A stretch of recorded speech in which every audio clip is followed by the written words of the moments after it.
Deuxième intervention, Thibaut de Montréal. Merci beaucoup d'être venu également nous donner votre position sur cette question. Vous avez la parole. Merci Monsieur le Président, chers confrères. Xavier Bébin m'a demandé de venir partager avec vous ce matin mon expérience de plus de 15 ans dans la défense majoritaire des victimes, sous un angle très concret afin que vous compreniez, pardon pour les praticiens qui sauront un certain nombre de choses que je vais dire dans quelques instants, mais pour que vous compreniez bien quel est le cadre actuel concret dans lequel la directive qui vient de vous être présentée sera appliquée lorsqu'elle aura été adoptée. Alors vous évoquiez, Monsieur l'avocat général, tout à l'heure, la difficulté de s'exprimer, de faire un discours de cadrage. Et je pense que l'une des raisons pour laquelle Xavier Bébin m'a demandé de parler ce matin, c'est que je risque en fait de faire éclater le cadre. Parce que vous allez voir que dans la présentation que je vais vous faire du droit positif actuel, je vais intégrer un certain nombre de descriptions de choses qui ne méritent pas de commentaires particuliers sur lesquels je passerai, et j'inclurai un certain nombre de commentaires personnels sur des changements, soit dans la pratique, soit peut-être dans la législation, qui pourraient permettre de donner, de continuer et peut-être d'améliorer encore la place de la victime dans le procès pénal aujourd'hui. Alors, je vais commencer par un truisme, et vous me le pardonnerez, mais je pense que lorsqu'on se retrouve dans une salle agréable comme ça, entre intellectuels, mais ce n'est pas un gros mot dans ma bouche, pour réfléchir sur des choses qui sont à la base eh bien des événements concrets de la vie quotidienne, il faut se souvenir un instant de ce que c'est qu'une victime d'une infraction pénale. La victime d'une infraction pénale, c'est quelqu'un qui a subi un traumatisme majeur. Je fais toujours la comparaison avec l'accident de la route, et où l'annonce brutale par un médecin de la survenance d'une maladie extrêmement grave, nécessitant des soins sans délai, et pour résumer, c'est un accident de la vie, c'est une rupture brutale dans une trajectoire de vie. Et c'est un point que les avocats qui travaillent avec les victimes, mais également que les policiers et les juges ne devraient jamais oublier. Parce qu'on ne peut pas parler à quelqu'un qui a été victime d'un tel traumatisme comme on peut parler à un client qui a un problème de contrat en droit des affaires, que ce soit du côté du juge ou du côté de l'avocat. Ça vous paraît peut-être évident, mais croyez-moi, quand on assiste des victimes dans certains cadres policiers et judiciaires, ça ne l'est pas toujours. C'est pourquoi je me permets de rappeler ce point sur lequel je ne reviendrai pas, mais qui va être sous-jacent à l'ensemble de mes explications qui vont suivre. Alors, je vous ai fait, vous savez, les avocats aiment bien faire des plans, etc. Alors, je vais aborder d'abord la question de la place de la victime dans la procédure sous un angle qui ne vous surprendra pas, et qui est cette place doit être pleine et entière. Ensuite, je vous livrerai quelques réflexions sur des choses qui vont dans le bon sens et que j'ai vues dans la directive, et pour vous proposer une petite réflexion rapide sur la protection dans tous les sens du mot, et on va y revenir, des victimes. Peut-être un tout petit mot de psychologie si je n'ai pas été trop long, mais si j'ai été trop long, je l'écarterai. Et pour finir, une rapide conclusion et des perspectives sur les enjeux actuels de la procédure pénale vue du côté des victimes dans la France d'aujourd'hui. Alors, la victime, judiciairement, ça s'appelle la partie civile. Et la partie civile est une partie à part entière, puisque le droit français a fait le choix, que n'ont pas fait d'autres droits, anglo-saxons par exemple, de traiter dans le cadre du procès pénal deux procès en un, c'est-à-dire l'action publique menée par le procureur de la République qui représente les intérêts de la société pour pouvoir poursuivre et condamner l'auteur de la violation au pacte social que constitue l'infraction, et par ailleurs l'action civile qui est l'action en réparation exercée par la victime contre l'auteur de l'infraction dont elle a été victime. Alors, vous le savez, une procédure judiciaire se déroule en deux temps. Vous avez d'abord un temps qui est la phase policière, qui peut s'exercer soit sous le contrôle du procureur dans le cadre d'une enquête préliminaire, soit sous la direction d'un juge d'instruction dans le cadre d'une information judiciaire. Dans le premier cas, les policiers travaillent en enquête préliminaire, dans le deuxième cas, ils travaillent sur commission rogatoire, mais le principe est le même. Vous avez une tête qui est un magistrat et un bras qui agit, qui est le bras policier. Alors, dans le cadre, quelques réflexions sur la place des victimes au stade de l'enquête policière, ces réflexions étant communes selon l'une ou l'autre des situations procédurales que je viens d'évoquer. D'abord, juste d'un mot, les critiques qu'il y a en ce moment sur l'extension dans la pratique par les parquets de la voie de l'enquête préliminaire au détriment de l'information judiciaire. C'est un débat sur lequel je vais évidemment pas revenir ce matin. Je fais juste une phrase pour que chacun ait bien à l'esprit, qu'on a beaucoup parlé du droit de la défense et des problèmes que cela pose à la défense de ne pas avoir accès au dossier d'enquête. C'est un problème réel que l'avocat que je suis connaît bien et dont je ne peux pas démentir la réalité. Ce que je veux simplement vous dire, c'est que c'est le même problème pour la victime. C'est-à-dire que quand vous avez déposé une plainte et que vous êtes en enquête préliminaire, vous ne savez pas, et si vous appelez le service de police, ça va dépendre de la relation individuelle qui a été créée par la victime ou par son avocat avec l'officier de police judiciaire, vous ne savez pas, vous n'êtes pas informé de l'évolution de l'enquête, et c'est aussi dommageable de mon point de vue à la partie civile que ça l'est à la défense. Alors, quelques mots, vous disais-je, sur l'intérêt de la victime au bon déroulement de l'enquête policière. Alors, depuis quelques mois, depuis quelques années, et en particulier depuis quelques mois, il y a la grande mode de l'augmentation des droits des mises en cause. Vous avez parlé cet après-midi, lors de vos travaux, de l'augmentation des droits de la défense pendant la garde à vue, et ça va globalement, évidemment, dans le bon sens, dans le sens de l'équilibre des armes, etc., etc. Ce que je voulais juste vous dire du point de vue des victimes, c'est que parfois le mieux est l'ennemi du bien. Et que j'attire votre attention sur, et sans développer, puisque ce sera éventuellement je poserai des questions vicieuses cet après-midi si ça n'a pas été si des questions n'ont pas été traitées par les intervenants, mais je voudrais que chacun voit bien que lorsque vous avez une norme qui est promulguée, vous avez toujours l'envers de la norme, à laquelle il faut bien réfléchir.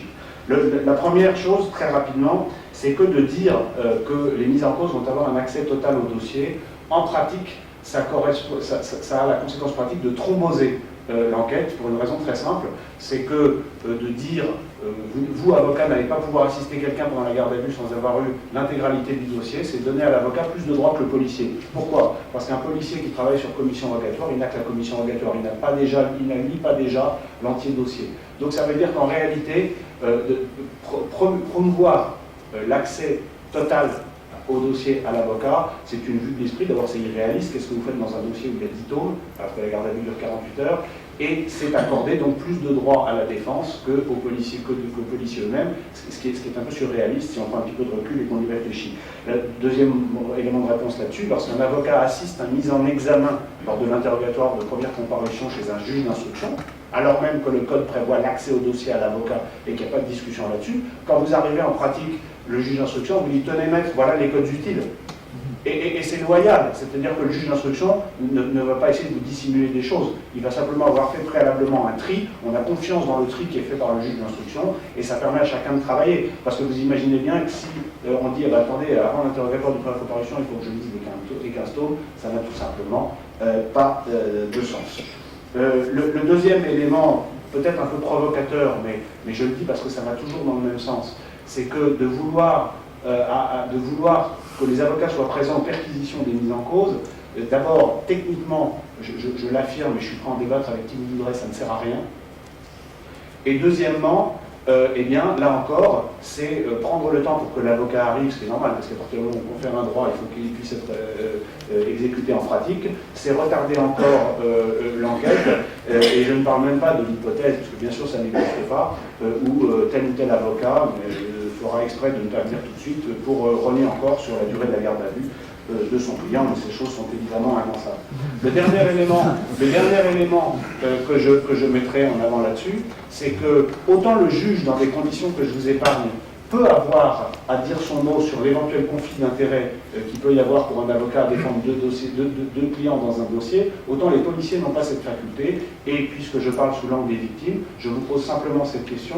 Imaginez une victime agressée par une bande de 4 ou 5 personnes dans les transports en commun qui seront ensuite arrêtées par la BAC en flagrant délit.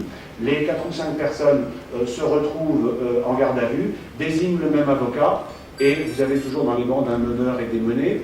L'avocat va évidemment être l'avocat choisi par le meneur.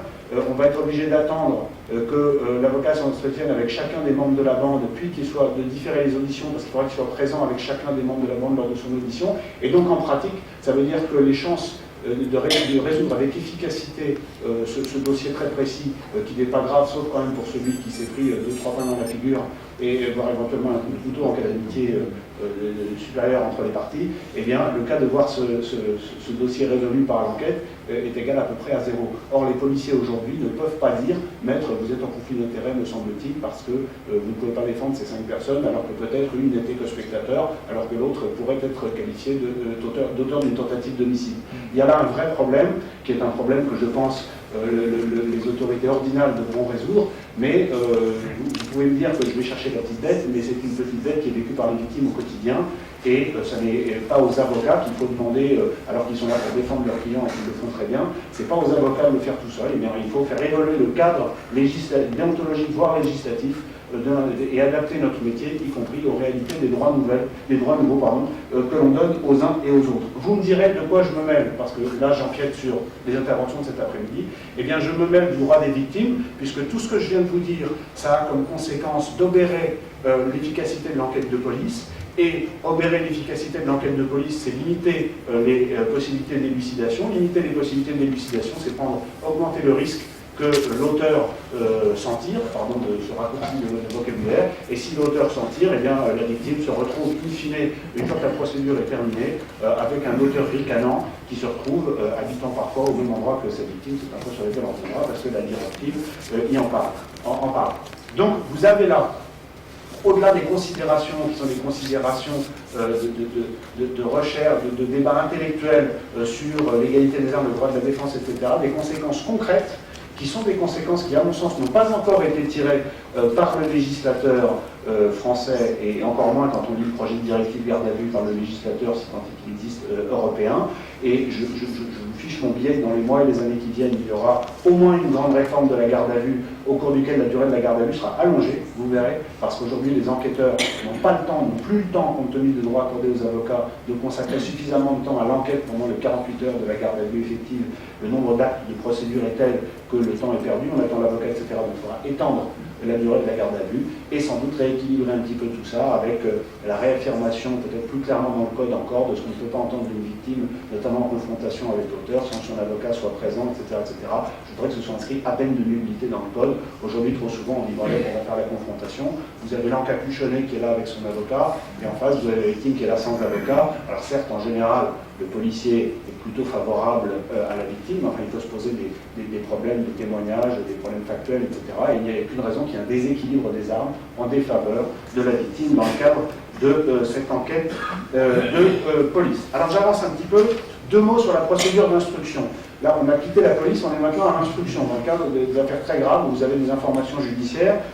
Pas de difficulté particulière, les avocats des parties civiles ont tous les droits de demande d'actes, etc., qui sont comme les droits des autres parties que sont le parquet et la défense. Juste, j'attire votre attention sur 2 choses.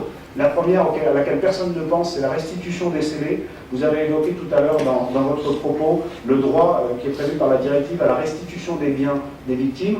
La presse s'est récemment fait l'écho d'une difficulté qui est une difficulté à laquelle personne ne pense jamais, et qui est la suivante. Imaginez une agression grave ou un homicide dans une maison. La maison appartient à la victime, qui en est propriétaire, qui rembourse sa banque, et on pose des scellés. Et on va poser des scellés pendant plusieurs mois jusqu'à la reconstitution, parce que vous savez qu'on ne doit pas toucher au lieu jusqu'à la reconstitution judiciaire, et que la reconstitution, on ne peut pas la faire tout de suite parce qu'il faut que l'enquête ait avancé. Quid du statut de la victime qui a perdu son conjoint trucidé par un cambrioleur violent et qui en plus se retrouve à la rue et par-dessus le marché obligé de continuer à rembourser l'emprunt bancaire pendant ce temps-là. Il se trouve qu'il y a là un problème réel que les autorités ont semble-t-il découvert récemment par le truchement de 2 ou 3 affaires qui ont été médiatisées. J'attire votre attention sur ce genre de questions qui sont des questions qui ne sont pas des questions très sexy dans les colloques et dans les débats législatifs, mais qui sont des questions de vie quotidienne extrêmement ardues pour les victimes. Le deuxième point, et on va rester dans la polémique pour le droit de la victime à l'instruction, c'est que par une espèce de tradition sur laquelle je reviendrai tout à l'heure, et d'usage, on appelle ça, que séculaire, dont j'ai jamais bien compris l'origine, il est assez mal vu que l'avocat de la victime se présente devant la chambre de l'instruction sur les débats relatifs à la remise en liberté du mise en examen. Expliquez-moi en quoi la partie civile de la victime n'a pas un intérêt à dire ce qu'elle pense du maintien en détention ou de la remise en liberté de quelqu'un qui a gravement attenté à sa vie ou à ses biens. Alors il y a des avocats que ça choque, il y a des magistrats que ça choque, ce qui me surprend encore plus, eh bien, il ne faut pas être choqué, ou alors il faut faire un autre métier. C'est parfaitement normal que les gens qui ont subi le grave traumatisme dont je vous parlais tout à l'heure aient leur mot à dire par avocat interposé. Il ne s'agit pas d'appeler à la vengeance, il ne s'agit pas de sortir de son rôle, mais il s'agit simplement de dire quel est le traumatisme qui s'ajouterait au traumatisme initial pour la victime, de voir que l'individu qui a si gravement attenté à sa liberté, eh bien, se retrouve, et à sa sécurité, se retrouve prématurément remis en liberté.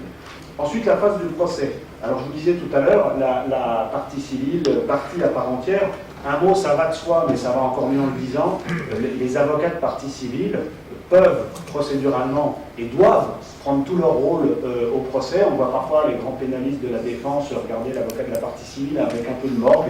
Les avocats de la partie civile sont là pour défendre leurs clients exactement comme les avocats de la défense. Et de même que les avocats de la défense n'hésitent pas à rentrer dans les enquêteurs ou dans le parquet avec parfois des passes d'armes qui peuvent être très éloquentes mais qui n'en sont pas moins parfois rudes, eh bien c'est également le rôle de la partie civile qui défend quand même la personne qui a subi les faits qui sont à l'origine du procès, eh bien de prendre toute cette dimension et de rendre les coups. On aborde maintenant toujours dans le procès la phase délicate de la réparation. Parce que c'est une phase qui, pour la partie civile, est impossible. Quand vous avez perdu un enfant, tout l'or du monde ne vous le rendra pas. Donc, il faut que chacun comprenne bien que la réparation de son préjudice pour la partie civile n'est pas une question circonscrite à combien de dommages et intérêts on va obtenir. Concourt à la réparation de la partie civile la question de la vérité. Qu'est-ce qui s'est passé? Qui a fait quoi? Comment est-ce que ça a pu arriver? La question également de la punition. Combien est-ce qu'ils vont prendre? Alors, on ne comprend peut-être pas bien ça dans certains cercles parisiens, mais c'est une réalité que chacune des victimes d'infractions ressent dans sa chair chaque matin en se réveillant. Est-ce qu'il va payer? Combien est-ce qu'il va prendre? Et là encore, ne vous méprenez pas sur mon propos. Ça n'est pas un appel de la victime à la vengeance. Parce que la vengeance par la victime, ce serait de ne pas faire confiance au système judiciaire. C'est précisément parce que la victime délègue la punition à la société par le biais de la justice, qu'elle attend de la société que cette punition intègre toute la dimension réparatrice, non seulement par rapport à la violation du pacte social, mais également par rapport à la violation, à l'atteinte à son intégrité dans la violence dont j'ai parlé tout à l'heure. Alors, un mot sur l'argent quand même, juste, je le dis, et puis on va passer à autre chose. Le prix d'un enfant à 30 000 € par les juridictions françaises, c'est proprement insupportable. C'est insupportable. Hein. Il vaut mieux accidenter sa BMW première année sur l'autoroute que de perdre un enfant dans un accident causé par quelqu'un ou dans le cadre d'un assassinat. Moi, je trouve ça insupportable. On me dit les parties civiles ne sont pas là pour l'argent, je suis le premier à le dire, je vous le dis il y a 2 minutes. Il n'empêche, il y a quand même des choses qui symboliquement sont importantes, et il faudra un jour que la France arrive à parler d'argent, y compris dans la réparation des dommages causés aux victimes, et qu'on ait des réparations qui soient des réparations un tout petit peu sérieuses. Le deuxième point, c'est la recherche, disais-je, de la vérité. Ça paraît évident quand on est dans une affaire criminelle, excusez-moi, j'allais dire simple, c'est-à-dire ne mettant pas en jeu l'appareil d'État. Ça l'est beaucoup moins dès que vous touchez aux affaires dites d'État, c'est-à-dire soit aux affaires individuelles, c'est-à-dire des homicides qui peuvent mettre en cause des fonctionnaires, soit lorsque vous touchez aux délits non intentionnels, que sont les homicides involontaires ou les coups et blessures involontaires avec ITT de plus de 3 mois.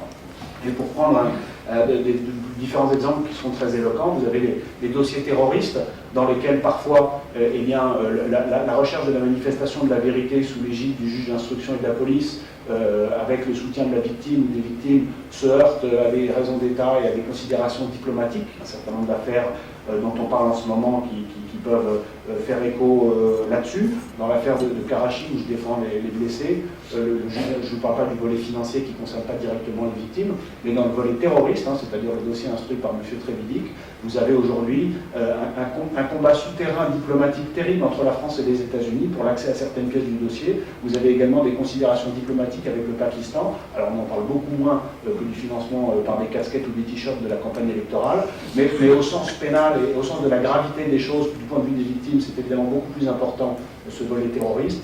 Et même si on n'en parle pas publiquement, sachez qu'il y a des enjeux où vous avez des contrepoids diplomatiques et politiques à la recherche de la vérité qui sont réellement, dont on peut se demander s'il ne s'agit pas réellement d'entrave à la manifestation de la vérité. Dans les dossiers d'homicide involontaire, pour en prendre un autre que je connais bien, l'accident du vol Rio-Paris, c'est une affaire qui est à mon avis l'affaire la plus grave au sens pénalo-économique de ces 10 dernières années, compte tenu des enjeux pour Airbus. L'enjeu, c'est la fiabilité de l'ordinateur central de vol d'un Airbus A330. Je n'ai pas besoin de vous faire de longues explications. Les victimes ont du mal à avoir un certain nombre d'informations. Et si on se laisse faire, c'est sûr qu'on ne les aura pas.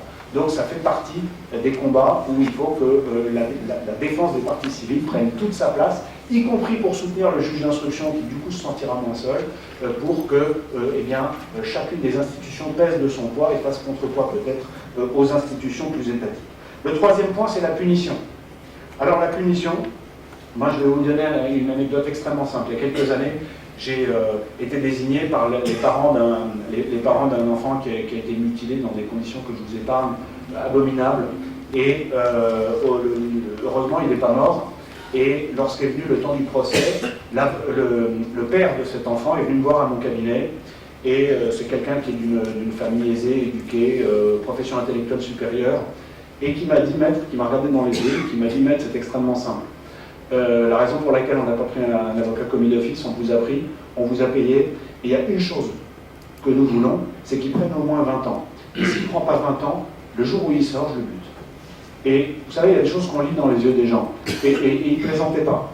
Donc, ça peut peut-être vous choquer, mais c'est ça la réalité de la défense des victimes. C'est-à-dire que vous vous retrouvez tout à coup investi d'une pression, et vous vous dites évidemment c'est pas moi le juge, évidemment c'est pas moi le procureur, mais c'est à ce moment-là, à travers des dialogues ou des phrases comme celle-ci, des regards comme cela, que vous comprenez que ce qu'ont vécu ces gens, ce traumatisme dont je vous parlais dans mon propos liminaire, eh bien, vous en êtes la voix quand vous arrivez devant une cour d'assises, devant un tribunal correctionnel. Et vous ne pouvez pas oublier ça. Alors évidemment, ça ne veut pas dire qu'il faut sortir de son rôle, ça ne veut pas dire qu'il faut faire des choses que la loi, la déontologie ou la morale réprouvent, mais ça veut dire que là encore, il faut prendre toute sa place. Et je vais vous dire une chose qui souvent choque les avocats, et je sais qu'il y en a au moins dans la salle, il me dira après si ça l'a choqué, peut-être me dira-t-il en me posant la question, ou en m'interpellant après mon propos, mais je fais partie des avocats qui considèrent, et nous ne sommes pas nombreux, que le rôle de la partie civile consiste aussi, le cas échéant, pas toujours, mais le cas échéant,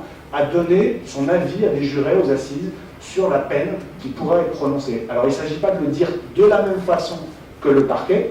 Le parquet est là pour le dire avec une démonstration qui lui est propre et qui lui appartient, mais ce serait de donner un avis et de le présenter comme tel. Mais après tout, vous vous adressez à des jurés, 9 jusqu'à il n'y a pas très longtemps, 6 maintenant en première instance, je ne sais plus combien on appelle parce que ça vient de changer, mais vous vous adressez à des gens qui ne sont pas des professionnels et qui sont désireux, après vous avoir vu débattre pendant tout le procès, désireux de savoir ce que vous pensez de cette question-là aussi. Ce que vous, avocat de la victime et de cette personne, de cette famille brisée qui est assise derrière vous, eh bien, les gens ont envie de le savoir, ils en ont besoin parce que ça va les aider ensuite, dans le cadre du délibéré, à en débattre et en débattre avec les magistrats professionnels. Et je ne vois pas au nom de quel usage désuet l'avocat, parce qu'il est avocat, ne pourrait pas parler de l'action publique et de la peine que mérite telle ou telle infraction pénale, en donnant par exemple aux jurés des exemples de la jurisprudence, c'est-à-dire de ce qui se fait, quitte ensuite au parquet à y revenir s'il a envie, et la défense le fera de toute façon. La défense, elle va le faire. Je ne vois pas pourquoi se priver de ce levier. Alors, un petit point, puisque je viens de parler des avocats, je vais en dire un petit mot, parce que j'ai été assez choqué en préparant la conférence. J'ai vu le communiqué des avocats européens qui expriment leurs réserves sur un certain nombre de propositions de la Commission. Et il y a une phrase, et je voudrais vous dire comme avocat de victime, et ce sont des choses que mes clients me diront sans doute, il y a des choses, il faut savoir, je vous disais tout à l'heure, jusqu'où ne pas aller trop loin. Je vais vous lire la phrase du communiqué, vous allez vite comprendre.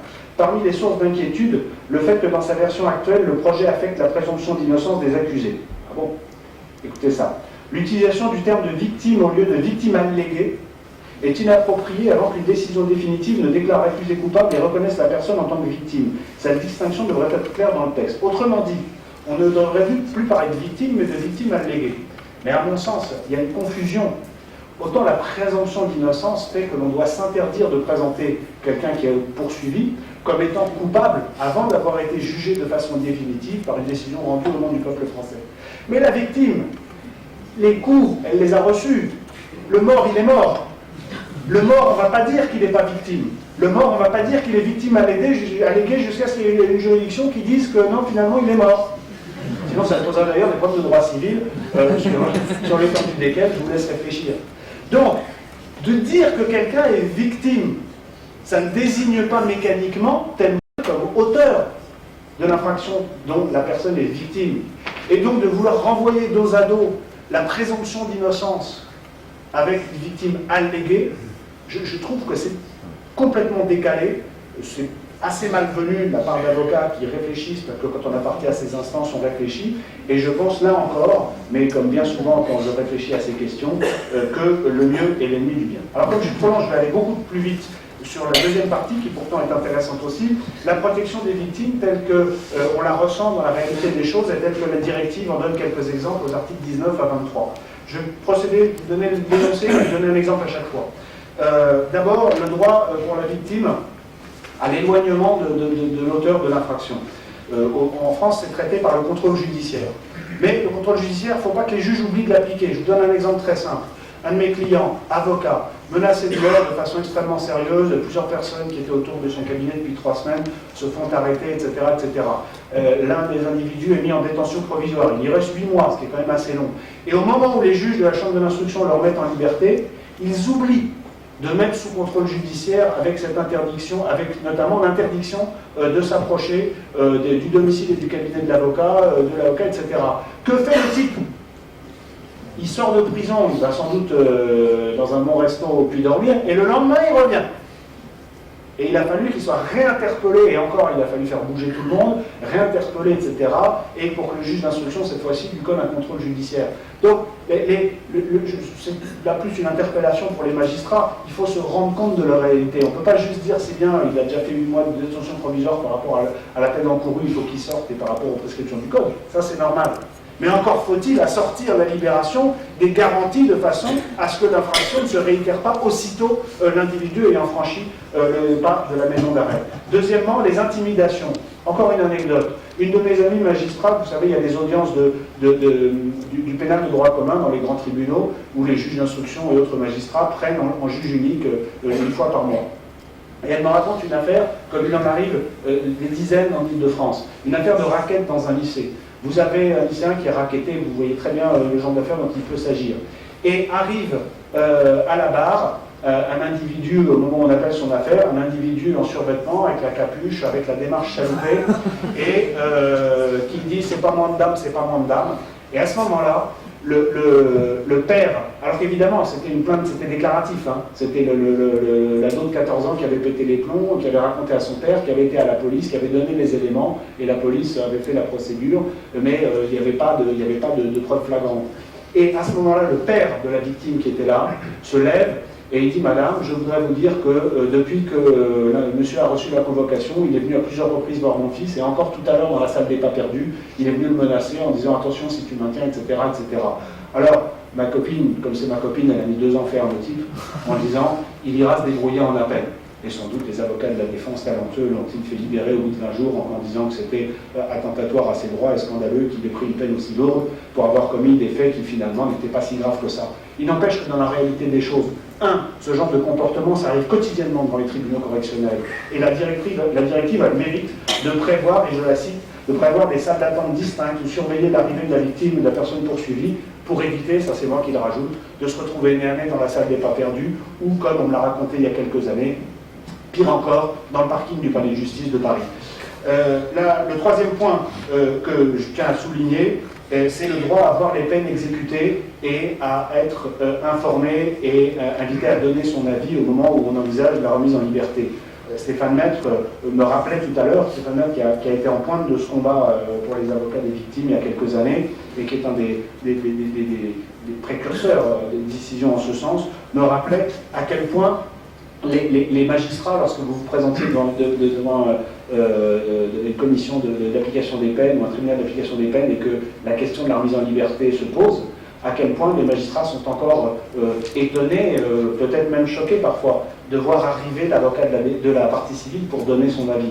Il ne s'agit pas de sortir de son rôle. La question de la réinsertion, la question de la libération conditionnelle, on ne peut pas enfermer quelqu'un toute la vie, ça n'a pas de sens. Ce serait complètement contraire à l'objectif poursuivi par la répression. Il ne faut pas se méprendre sur ce que je dis.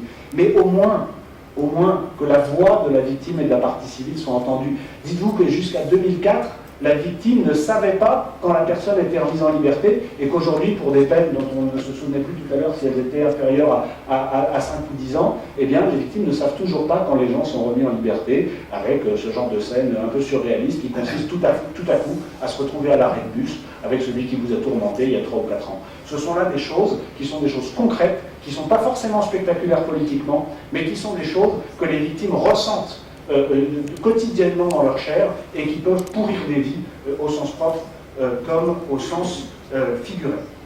Vous l'avez compris, et je conclus là-dessus, la psychologie attendra une autre fois, les enjeux de politique pénale qui sont posés par notamment l'aiguillon de la CEDH sont des enjeux réels. Il faut y réfléchir en réfléchissant aux intérêts de chacun et bien sûr aux intérêts de la défense et bien sûr aux intérêts de la société, mais il ne faut pas oublier l'intérêt de la victime. Parce que ce qui se passera sinon, comme on a des baisses bien sûr, tout le monde s'en réjouit des chiffres de la délinquance, mais quand on regarde dans le détail, sur les délits les plus graves et les crimes les plus graves, y compris les cambriolages, les homejacking, etc., on a une augmentation des chiffres sur les choses qui touchent les gens dans leur chair. Et si jamais les gens n'ont plus confiance dans le système, vous savez très bien comment ça va se passer. Les gens vont sortir du système. Et si les gens sortent du système, ça va créer d'autres drames. Alors bien sûr, je le rajoute, on sera là pour les défendre parce qu'on les comprend, mais ce n'est pas l'objet. L'objet, c'est que ça n'arrive pas. L'objet, c'est que les choses puissent changer, puissent continuer à demeurer équilibrées sans qu'il y ait d'atteinte à notre pacte social. Et c'est pour ça que l'Institut pour la justice et Xavier Bébin contribuent au débat en énonçant des vérités qui ne sont pas toujours plaisantes à entendre dans certains cercles que j'appelle les cercles parisiens, chacun se comprendra, mais et ce sont des vérités qu'il faut dire parce que si on ne les dit pas, un jour elles nous sauteront à la figure.